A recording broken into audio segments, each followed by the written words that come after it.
Shalom semuanya, selamat pagi. Bersyukur bila pagi hari ini kita bisa kembali bersama-sama beribadah kepada Tuhan.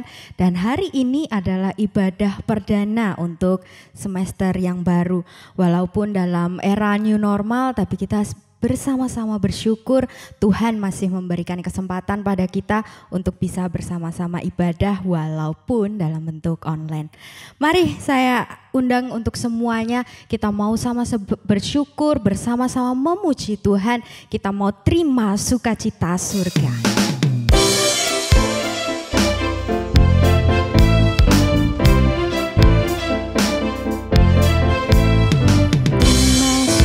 Cita surga, itulah kekuatan bagi jiwa. Ku dapat rasakan kasih-Nya di tengah badai yang bergelora. Terima sukacita surga, itulah kekuatan bagi jiwa. Ku dapat saksikan kuasa-Nya, taklukkan badai yang bergelora. Haleluya, Kau ada dalam hatiku, takkan patah semangatku, takkan hilang kekuatanku.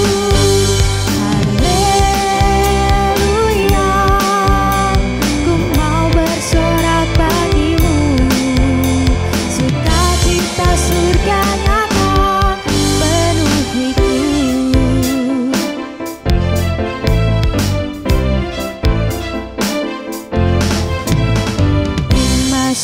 cita surga, itulah kekuatan bagi jiwa. Ku dapat rasakan kasih-Nya di tengah badai yang bergelora. Terima sukacita surga, itulah kekuatan bagi jiwa. Ku dapat saksikan kuasa-Nya, lakukan badai yang bergelora. Haleluya, Kau ada dalam hatiku, takkan patah semangatku, takkan hilang kekuatanku. Haleluya, ku mau bersorak bagimu, sukacita surga nyata penuhiku.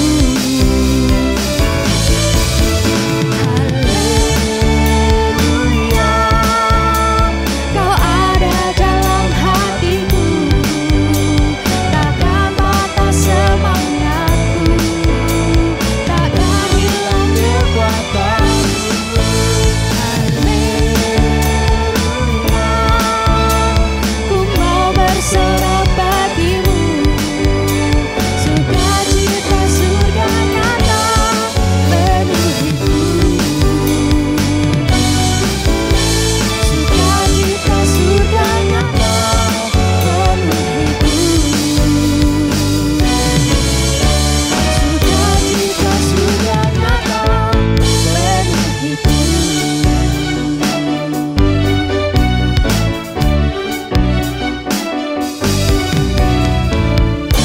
Yes, haleluya, puji Tuhan. Dan saat ini ya tiba saatnya kita mau sama-sama merenungkan firman Tuhan. Mari kita sama-sama menyiapkan hati kita, menyiapkan pikiran kita. Kita mau sama-sama naikkan satu buah pujian.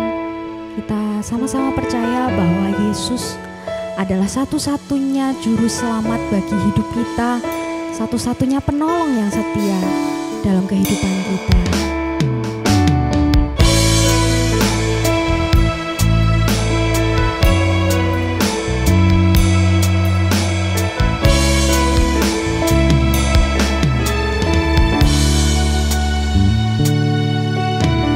Walau ku harus berjalan dalam lembah kegelapan, perlindungan-Mu, oh Tuhan,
Baik, selamat pagi Bapak Ibu Guru dan anak-anak yang dikasihi oleh Tuhan.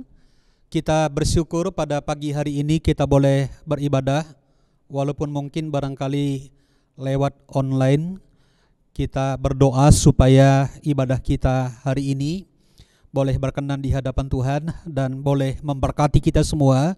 Lalu tentunya harapannya kita juga boleh menjadi saluran berkat. Secara khusus kami mengucapkan selamat datang di SMA Kristen Kalam Kudus bagi anak-anak yang di kelas 10. Sebelum kita akan mendengarkan firman Tuhan, mari kita berdoa terlebih dahulu. Mari kita berdoa. Tuhan, kami bersyukur untuk pagi hari ini. Terima kasih banyak untuk kasih setiamu, Engkau yang telah melindungi kami di rumah kami masing-masing, di tempat kerja kami, di sekolah ini, dan hari ini kami mengatur ibadah kami di hadapan Tuhan. Kiranya Tuhan berkenan untuk memberkati kami dengan firman-Mu yang sebentar kami akan baca. Pakai dan urapi hamba-Mu supaya hamba-Mu mampu untuk menjelaskan maksud dan rencana Tuhan dalam firman Tuhan, supaya kami bisa menangkap dan kami menjadi pelaku-pelaku firman Tuhan. Berbicaralah Tuhan, sebab kami siap untuk mendengar. Di dalam nama Tuhan Yesus Kristus kami mohon pertolongan-Mu, Tuhan yang pimpin dari awal nanti sampai terakhir. Di dalam nama Tuhan Yesus kami berdoa dan memohon. Amin. Baik, mari kita membuka Alkitab kita masing-masing. Bapak Ibu silakan mengikuti di rumah, dan anak-anak bisa membuka Alkitabnya. Saya akan membacakan dari kitab Yesua pasalnya yang pertama, ayat yang ke-7 dan sampai ayat yang ke-8. Demikian firman Tuhan. Hanya kuatkan dan teguhkanlah hatimu dengan sungguh-sungguh.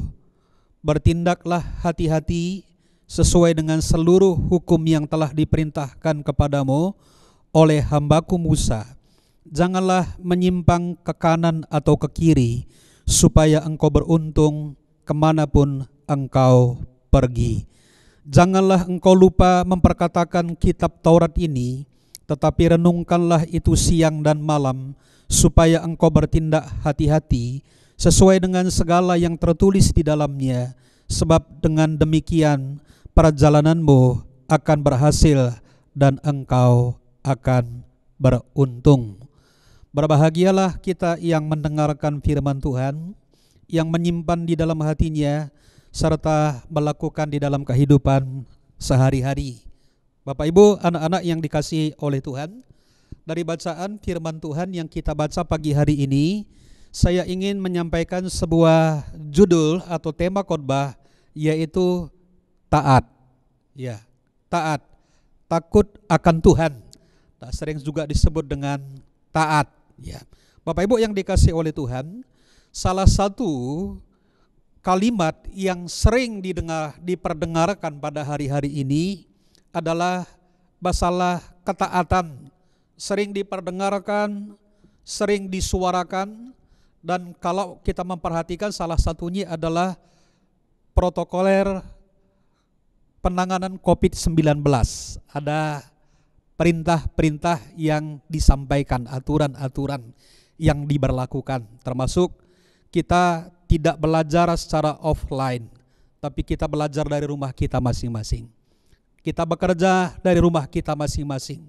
Kita beribadah dari rumah kita masing-masing.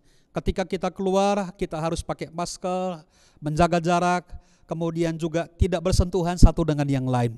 Itu adalah sebuah anjuran atau aturan yang disampaikan supaya kita mentaatinya, supaya kita mengikutinya, supaya supaya maksud dan tujuan pemutusan rantai COVID-19 itu bisa segera tertangani dengan baik.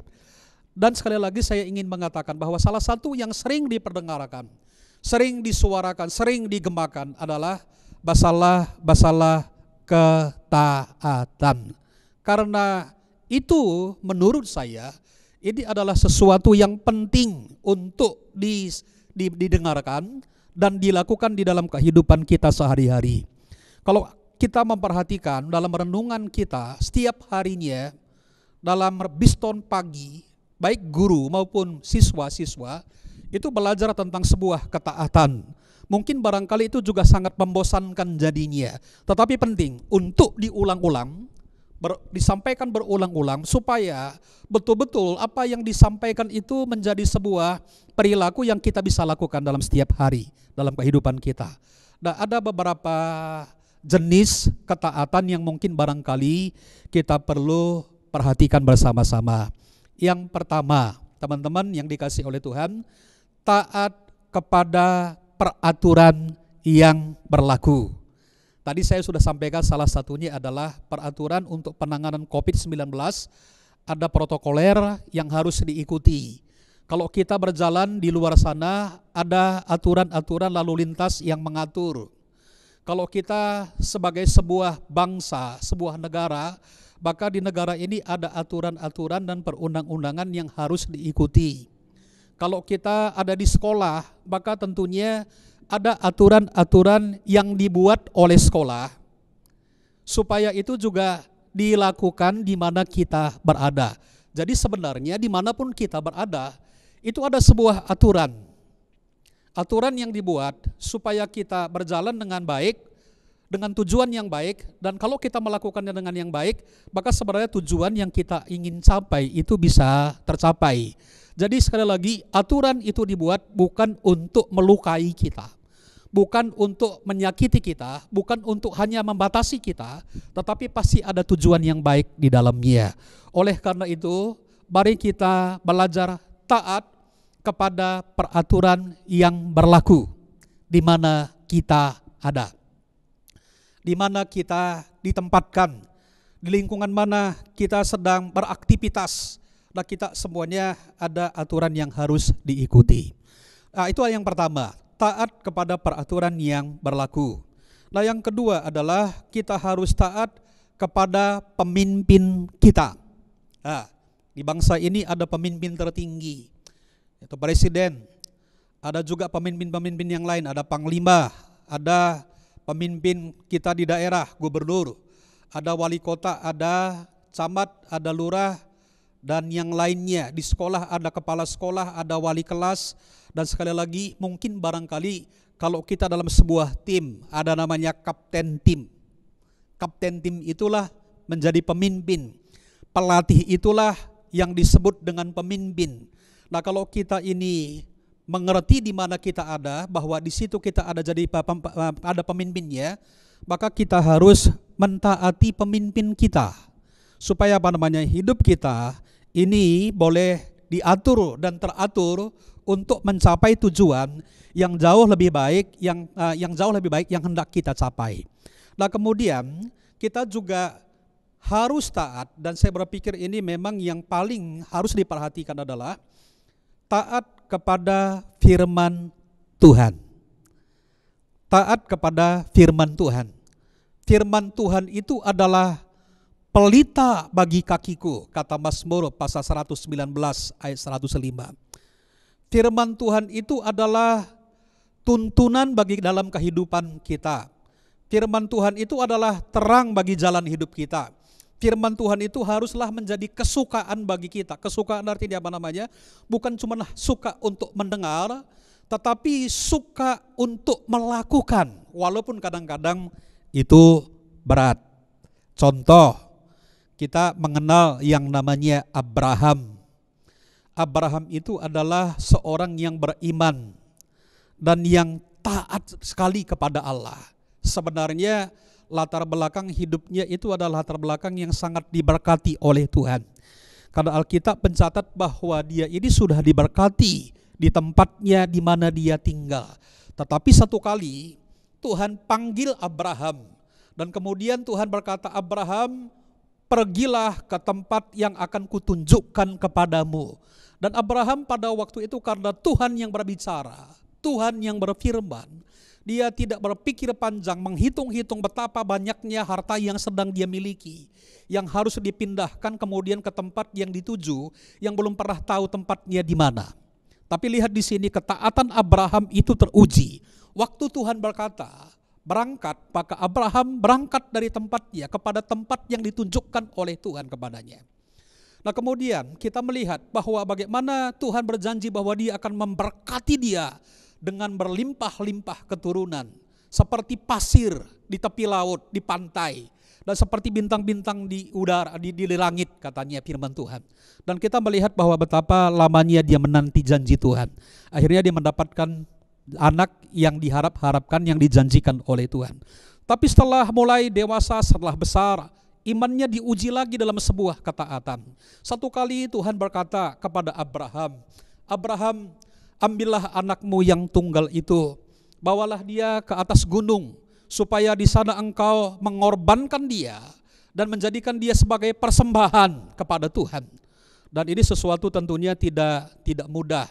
Dan saya berpikir pada waktu itu Abraham tentunya belum tahu apa yang terjadi sesudah itu. Dalam pikirannya hanya berpikir begini, Tuhan berkata, ambil anakmu, bawa ke atas gunung, kemudian persembahkanlah dia kepada Tuhan. Ini bukan drama. Kalau pemain drama mungkin barangkali sudah tahu ceritanya. Kalau sebuah sinetron mungkin barangkali sudah pasti tahu bagaimana endingnya di waktu yang akan datang. Tetapi Abraham betul-betul tidak tahu apa yang akan terjadi di waktu yang akan datang. Tapi dia dengan taat melakukannya. Waktu perjalanan sebenarnya ada pertanyaan oleh anaknya kepada ayahnya. Dengan berkata di atas perjalanan di kaki gunung, anaknya Ishak berkata, ayah, bapak, di sini sudah ada kayu bakar dan juga api. Tapi di manakah dia korban yang akan dikorbankan kepada Allah? Dan Abraham menjawab pada waktu itu, dia berkata, Allah lah yang akan menyediakan korban bakaran baginya anakku. Dan pada waktu itu mungkin barangkali ini dikatakan, mungkin orang berkata sekarang ini adalah pernyataan iman. Tetapi sesungguhnya belum mengerti apa yang akan terjadi. Yang dia tahu adalah mengorbankan Ishak anaknya. Tapi sekali lagi, nilai sebuah ketaatan itu mahal harganya. Dan Abraham tetap berjalan. Kemudian dia mengikat anaknya Ishak, kemudian meletakkannya di atas kayu. Dan kita melihat bahwa sebuah ketaatan itu tidak berakhir dengan sebuah kecelakaan. Dan pada waktu dia mengayunkan pisaunya, malaikat Tuhan berkata, Abraham, jangan kamu celakakan anak itu, karena aku sudah mengerti bagaimana imanmu, ketaatanmu kepada Allah.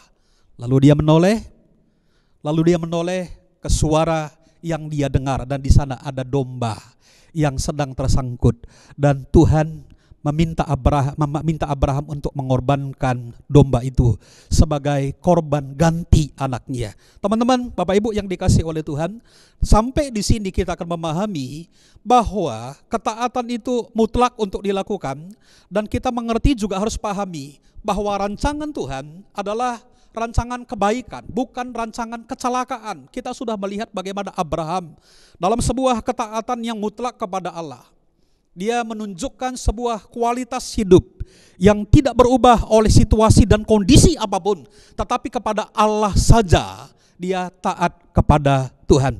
Demikian juga tokoh-tokoh iman yang lain. Ada Paulus yang dilarang untuk memberitakan firman, tetapi dia akan berkata, tetapi untuk suara Tuhan saya tidak akan taat. Dan dia tunjukkan bahwa dia taat kepada Allah. Maka poin yang ketiga ini menjadi sesuatu yang sangat penting untuk kita bisa perhatikan bersama-sama. Ada Abraham, ada Yusuf yang juga mengalami banyak persoalan, ada Daniel, ada tokoh-tokoh yang lain. Bahkan tokoh sentral kita, Tuhan Yesus Kristus, itu juga sebenarnya punya pergumulan yang sama dalam sebuah ketaatan. Dalam pergumulannya yang berat di Taman Getsemani, dia sudah melihat apa yang akan terjadi, bahwa dia harus disalibkan di kayu salib. Maka dia mencoba menawar kepada Bapaknya. Di doanya, di kutipan doanya di Taman Getsemani, dia berkata, Bapa, kalau boleh lalukanlah cawan ini daripadaku, tetapi biarlah kehendakmu yang jadi. Dan itu disampaikan, diulang lagi sampai 3 kali. Dan akhirnya Yesus mengambil cawan yang harus dia minum. Nah, ini beda dengan Abraham ya. Ishak tadi tidak jadi dikorbankan, tapi domba. Tapi Yesus Kristus, dia taat sampai mati. Makanya dicatat oleh Rasul Paulus, oleh Alkitab kepada kita, itulah sebabnya Allah sangat meninggikan dia, memberikan nama di atas segala nama, supaya setiap orang yang berseru kepada nama Tuhan itu diselamatkan oleh Allah. Karena apa? Ketaatan Kristus, ketaatan mati sampai di kayu salib. Ketaatan Kristus mungkin barangkali ketaatan yang membawa pengorbanan yang sungguh amat sangat besar. Tetapi sesungguhnya Yesus tidak mati, karena pada hari ketiga Dia bangkit daripada kematian dan naik ke sorga, duduk di sebelah kanan Allah Bapa. Dia layak untuk disembah, layak untuk ditinggikan, layak untuk dimuliakan. Oleh karena itu sekali lagi kita harus taat kepada firman Tuhan, walaupun itu kadang-kadang rasanya berat. Contoh yang lain yang mungkin barangkali yang nyata, real dalam kehidupan kita sehari-hari. Tuhan berkata apa? Janganlah balas kejahatan dengan kejahatan, tapi kalahkanlah kejahatan dengan kebaikan. Ayat yang lain berkata, firman Tuhan berkata, kalau musuhmu lapar, berilah dia makan. Kalau musuhmu haus, berilah dia minuman. Dan seterusnya, sesuatu yang sangat sulit untuk dilakukan. Jadi sebenarnya firman Tuhan itu berisi perintah-perintah, petunjuk-petunjuk, peraturan-peraturan yang mana seharusnya kita ini sebagai anaknya, sebagai hamba-hambanya harus menundukkan diri di hadapan Tuhan dan kita berkata, Tuhan, kami ini hamba-hambamu. Kami hanya melakukan apa yang dikatakan oleh firman Tuhan. Kepada firman Tuhan kita tidak boleh menolak, tapi kita taat kepada firman secara mutlak. Dan sekali lagi ingat, catatannya adalah bahwa Tuhan tidak memiliki rencana yang jahat bagi hidup kita. Tuhan selalu memiliki rencana yang baik dalam kehidupan kita. Mengapa kita harus taat? Tujuannya adalah untuk keselamatan kita. Contoh, tadi saya sudah mengatakan bahwa kita taat kepada peraturan. Jalan sebelah kiri, ya memang jalan sebelah kiri. Kalau kita ini sembarangan, jalan sebelah kanan, maka kita bisa bertabrakan. Atau kita mungkin barangkali tahu lampu merah, kita menerobos saja lampu merah, maka bisa terjadi kecelakaan. Artinya apa?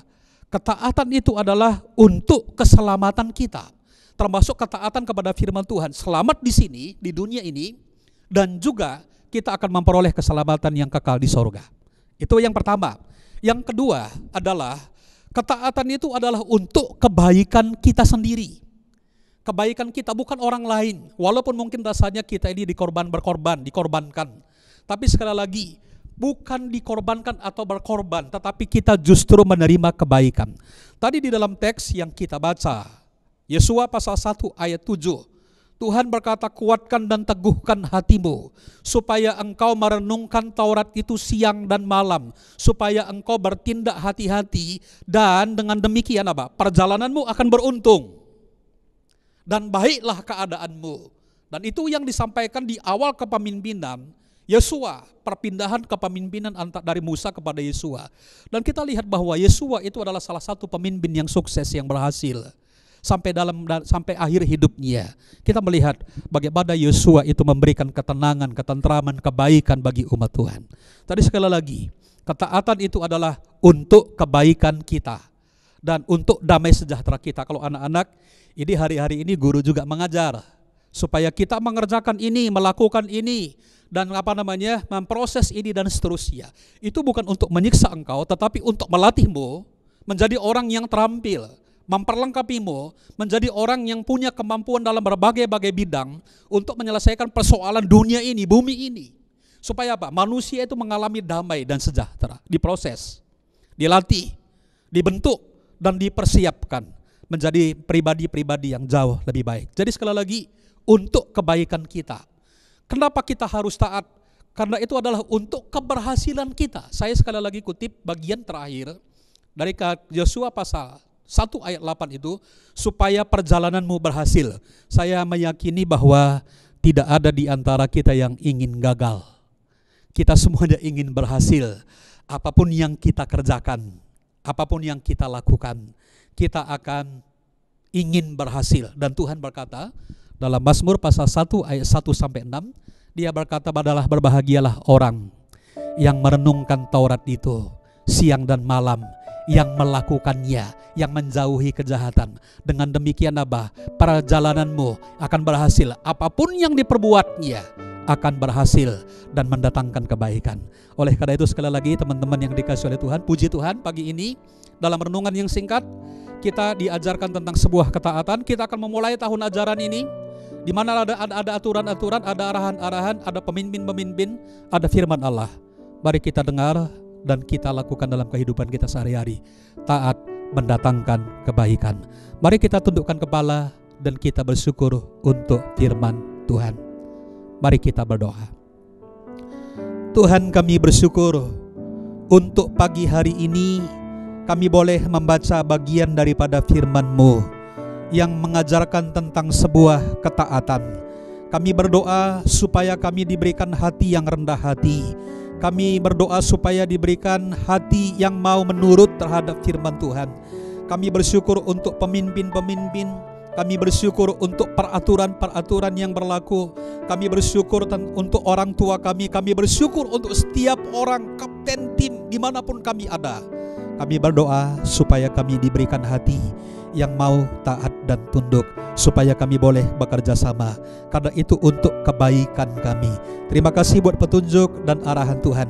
Lalu kami berdoa, kiranya Tuhan menyertai tahun ajaran 2020 sampai 2021. Mungkin barangkali kami masih merasakan bahwa bagaimana rasanya belajar online. Tuhan memberkati supaya sekalipun kami belajar secara online, kami diberkati, kami diberikan kemampuan, diberikan tubuh yang sehat, rumah-rumah yang kami tempati, orang tua kami, tempat ini dikuduskan oleh Tuhan, dijauhkan daripada COVID-19, bakteri dan segala sesuatu penyakit yang membahayakan. Kami berdoa supaya Engkau lawat, dan kiranya Tuhan memulihkan negeri kami, memulihkan bangsa kami, memberkati sekolah kami, memberkati gereja kami, memberkati tempat kerja orang tua kami. Kami bersyukur kami mau melanjutkan hidup kami di hari-hari selanjutnya dalam pimpinan Tuhan dan ketaatan yang penuh kepada Allah. Ini doa kami, sempurnakan, karena kami bersyukur di dalam nama Allah Bapa, Anak, Putra, dan Roh Kudus. Di dalam nama Tuhan Yesus Kristus kami berdoa. Amin. Demikian firman Tuhan pagi ini. Kiranya kita diberkati, tetap semangat, kerjakan apa yang bisa kita kerjakan, dan sampai jumpa dalam pertemuan-pertemuan berikutnya. Tuhan Yesus memberkati. Amin.